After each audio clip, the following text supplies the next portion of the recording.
Alam mo, sa ginawa mong yan, parang may kinikilingan ka sa mga kaibigan mo.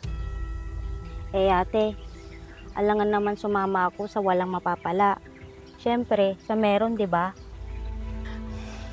Pero mali yun. Alam mo bang pwedeng masira ang pagkakaibigan nyo dahil sa ginawa mo? Hindi naman masisira ate kung hindi nila malalaman.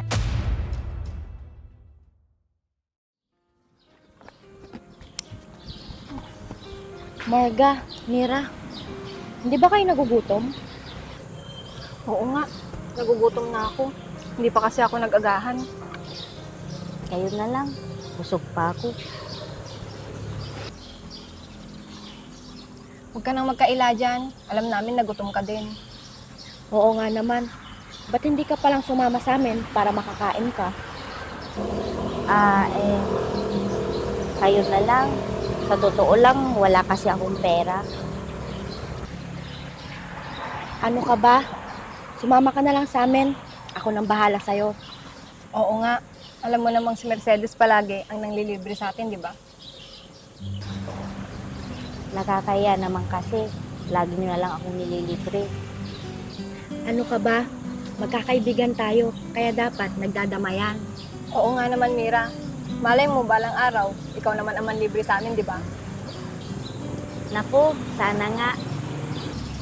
Alam nyo, hanggat meron ako, magbibigay ako. Kilala nyo naman ako. Ako din. Kung may maibibigay na ako, magbibigay ako. Kaso, kadalasan wala eh. Di mas lalong ako, palaging wala. Sobrang bula! Grabing bula naman yan, parang wala nang katapusan. Bakit kaya ngayon ko lang nakita itong product na to? Sa tagal ko na naghahanap ng ganitong ka-shampoo. Dito ko lang pala makikita. Pinakikilala ko nga pala itong GR4 ka-shampoo. Extremely foamy ka shampoo na siguradong magpapalinis sa inaalagaan mong sasakyan. Ang dami ko nang nagamit na ibang brand, pero dito lang ako napabilib. Kasi tingnan mo naman, isang buong sasakyan yung kaya niyang malinisan. At may sobra pa yan ha. At parang ulap na nga sa bula kung ikukumpara mo sa ibang brand. Ang kagandahan pa nito, meron na rin itong Canova Wax. Kaya pag binanlawan mo ang sasakyan mo, siguradong magiging magintab agad yan. Kaya kung gusto mo rin na mabula at mabisa na panlinis sa alaga mong sasakyan, ano bang hinihintay mo? Check out mo na yan! Di mas lalong ako, palaging wala. Uy, ano ba kayo? Huwag na kayong ganyan. Ito kasing si Mira, inuunahang magdrama. Pati tuloy ako nahawa. Pasensya na kayo mahirap lang kasi kami. Alam mo, dapat lagi kang masaya. Kahit na anong buhay ang meron ka. Tama yun, Mira. Kita mo ako, meron man o wala, masaya pa rin ako. Kita ko nga sa'yo, Marga. Pero at least, mas madalas ang meron sa'yo. Kayo talagang dalawa. Kumain na nga tayo. Baka gutom nyo lang yan. Oo nga pala, yung group project natin, di ba leader ka rin, Mercedes? Oo, Marga. Sayang lang at hindi tayo magkagrupo ngayon. Oo nga eh. Ikaw pala, Mira, may kagrupo ka na ba? Wala pa nga eh. Ha? Bakit? Hindi ka pa nakapili ng grupong sasamahan mo? Hindi pa. Iniisip ko kasi yung contribution natin. Baka masyadong malaki. Yun nga din ang iniisip ko. Leader pa man din ako. Ano ba kayo? May iraos din natin tong project natin na to. Kaya dapat makapili ka na ng sasamahan mong grupo, Mira, habang maaga. Siyempre, sasama ako kung saan alam kong may tutulong sa akin. Kay Mercedes, siyempre. Wala naman akong makukuha tulong kay Marga. Kaya dapat may kagrupo ka na bukas ha, Mira. Oo naman, Mercedes. O paano ba yan? Nagugutom na ako. Tara na. Sige, tara na. Tara na, Mira. Sige, tara. Gutom na rin ako.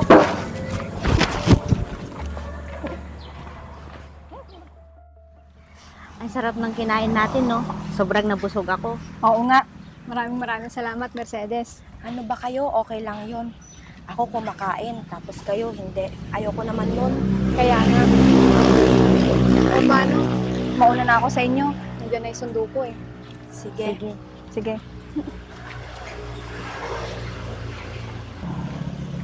Paano, Mira?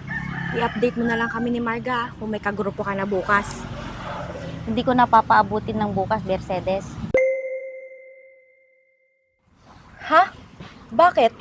Nakapag-desisyon ka na ba kung kanino ka sasama? Oo, sa grupo mo ako sasama, Mercedes.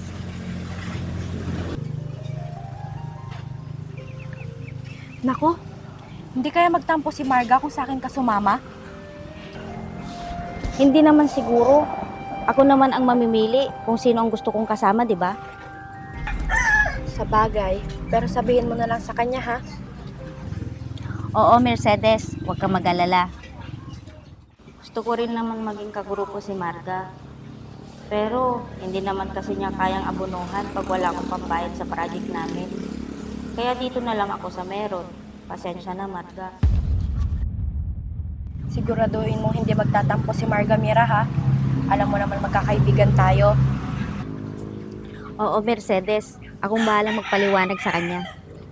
Mabuti naman kung gano'n. O sige, tara na. Sige.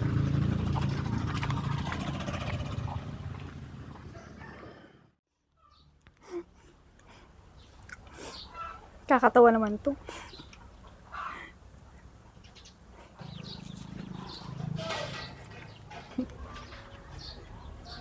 Si Mira yun ah. Mira!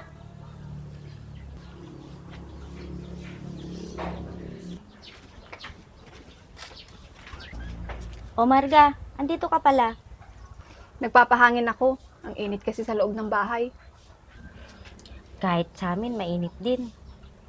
San pa lang punta mo? Wala naman. Naglalakad-lakad lang ako. Bakit? Ganun ba? Siya nga pala. Nakapag-isip-isip ka na ba kung kanino ka sasama? Oo, Marga. Talaga? Kanino? Grupo ko ba? Hindi, Marga. Kila Mercedes. Ganun ba? Akala ko kasi sa akin mo gusto makigrupo. Sabi kasi sa akin ni Mercedes, pag sumama ako sa kanila, wala akong isipin sa pangbayad. Kung sa grupo mo daw, hindi mo kayang abunuhan yung pangbayad ko. Kaya, doon na lang ako sumama sa grupo nila. Kung sa bagay, tama naman yung sinabi niya. Wala naman kasi akong madaming pera, pagaya niya. Kaya nga sa kanya ako sumama. At least, sa kanya, ay mahihita ako. Sa'yo, kaya pasensya ka na, Marga. O sige, kukuha na lang ako ng ibang idadagdag sa grupo namin para makumpleto kami. Pasensya ka na, Marga. Alam mo namang wala din akong pangbayad. Ayos lang yun, naiintindihan ko. Huwag ka mag-alala. Sa susunod na may project tayo, sa'yo naman ako sasama. Sige, pangako mo yan ah. Sige, alis na ako. Pupunta lang ako sa banda dyan. Sige.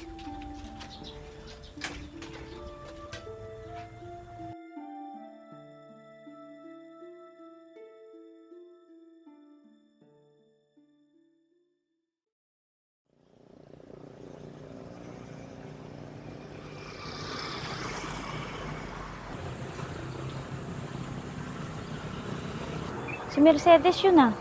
Saan kaya siya pupunta?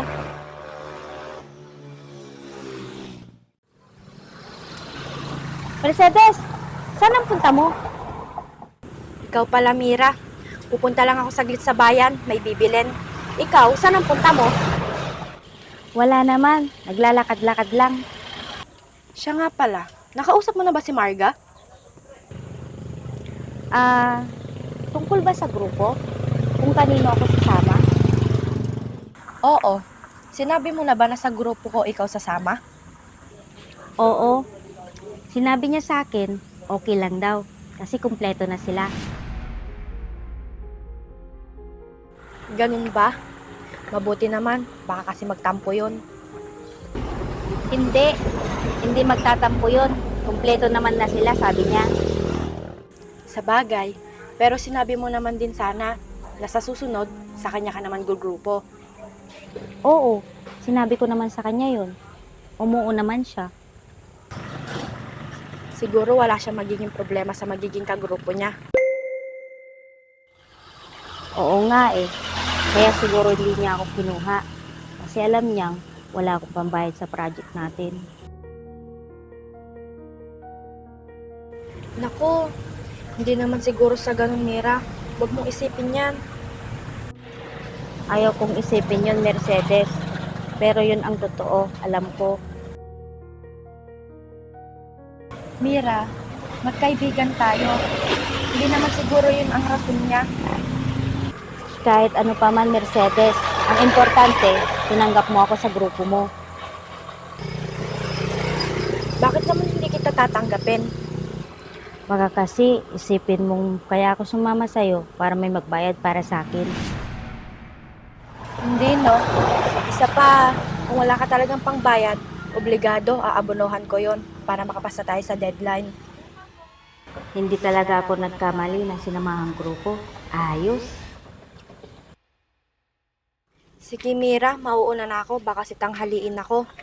Sige, Mercedes, salamat.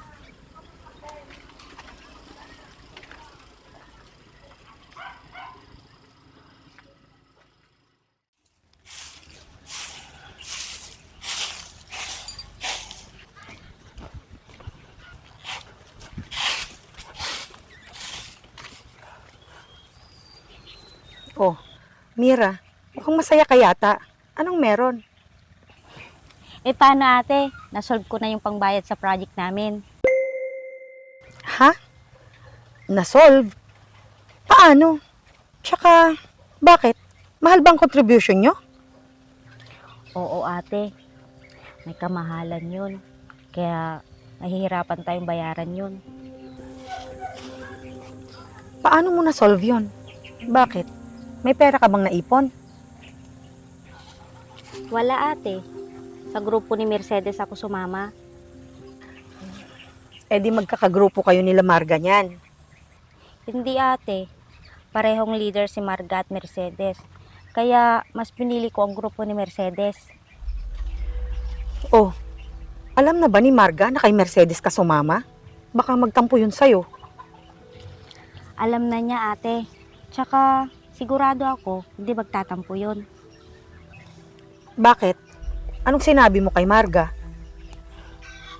Sinabi ko sa kanyang, sinabi ni Mercedes na sa kanya na lang ako sumama. Dahil kapag kay Marga wala siyang pang-abono sa akin para sa project namin. Kaya pumayag naman siya. Hindi ba nagalit si Marga sa sinabi ni Mercedes na ganon? Na wala siyang pang-abono sa'yo? Ang totoo ate, walang sinabi si Mercedes na ganon. Ano? Anong ibig mong sabihin? Gumawa na lang ako ng kwento para pumayag si Marga ate. Yun din ba ang rason na sinabi mo kay Mercedes? Hindi ate. Sinabi ko naman kay Mercedes na kompleto na daw sila Marga. Kaya hindi na niya ako pwedeng isali sa grupo nila. Sinabi ko na lang yun para hindi na magtanong si Mercedes. Mira, alam mo bang mali yung ginawa mo? Anong mali dun ate? Pareho mo silang kaibigan. Tapos sa ginawa mo, pareho mo din silang niloko. Isa pa, bakit kay Mercedes ka na lang palaging sumasama? Dahil ba palaging may ibibigay siyang pabor sa'yo at si Marga wala? Alam mo, sa ginawa mong yan, parang may kinikilingan ka sa mga kaibigan mo. Eh ate, alangan naman sumama ako sa walang mapapala. Siyempre, sa meron, di ba? Pero mali yun. Alam mo bang pwedeng masira ang pagkakaibigan nyo dahil sa ginawa mo? Hindi naman masisira ate kung hindi nila malalaman. Hindi ako sang-ayon, Mira. Alam mo ba kung bakit? Dahil kung kaibigan ka talaga nila, hindi mo kailangan magsinungaling. Pampaniwala mo lang sila at pumanig ka sa isa. Dahil ang tunay na pagkakaibigan ay pantay ang pagtingin sa isa't isa. Walang kinikilingan at walang kasinungalingan. Kaya kung ako sa'yo, kausapin mo yung mga kaibigan mo. Magsabi ka ng totoo para walang sasama ang loob pag nalaman nila kung anong totoo. Hindi mo naman kailangan gumawa ng kwento at magsinungaling sa mga kaibigan mo para lang sa project nyo. Anong ibig mong sabihin, ate? Kaya mo namang magbayad ng project, kaso installment nga lang. Alam mo namang tama lang sa pangangailangan natin yung kinikita ko. Kaya hindi natin kayang magbayad ng minsanan. Paunti-unti, pwede pa. Kaya sa susunod, huwag ka nang gagawa ng ganyan ha. Magsabi ka na lang sa akin. Pasensya ka na din, ate. Naawa lang din ako sa'yo. Ano ka ba? Kaya nga ginagapang kita sa pag-aaral para pag nakatapos ka hindi mo na maranasan yung ganito. Maraming salamat, ate. Sige na, puntahan mo na yung mga kaibigan mo at humingi ka ng paumanhin. Sige, ate. Pasensya ka na din po. Ayos lang.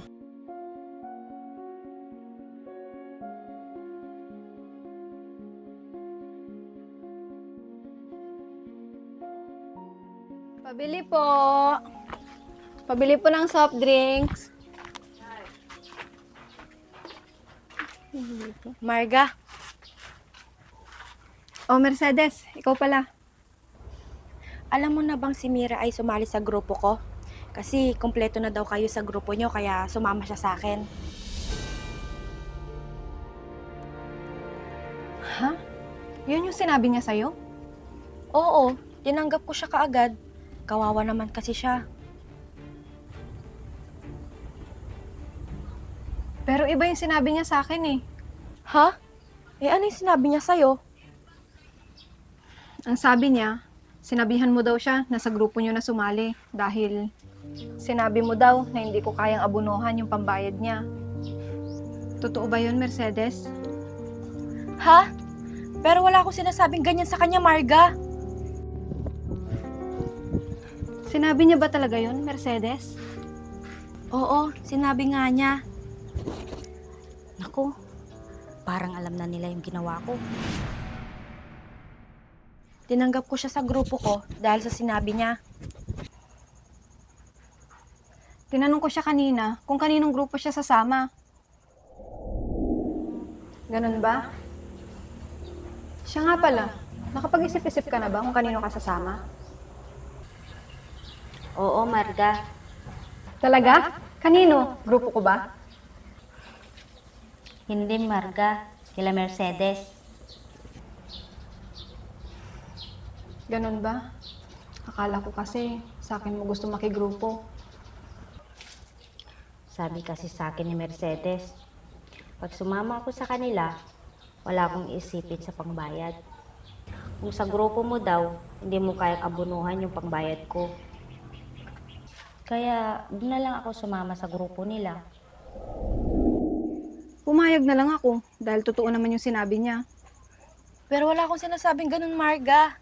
Maniwala ka. Si Mira yun ah. Mira!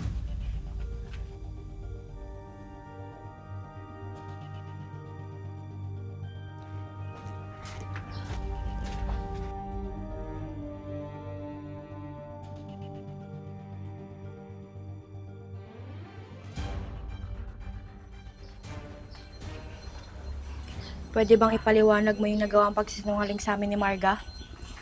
Oo nga, Mira. Magkakaibigan tayo. Pero bakit ganito? Pasensya na kayo. Alam kong mali yung nagawa ko. Kaya patawarin niyo ako. Pero bakit ginawa mo pa rin? Alam niyo naman, nahirap kami sa mga bayarin sa eskwelahan, di ba?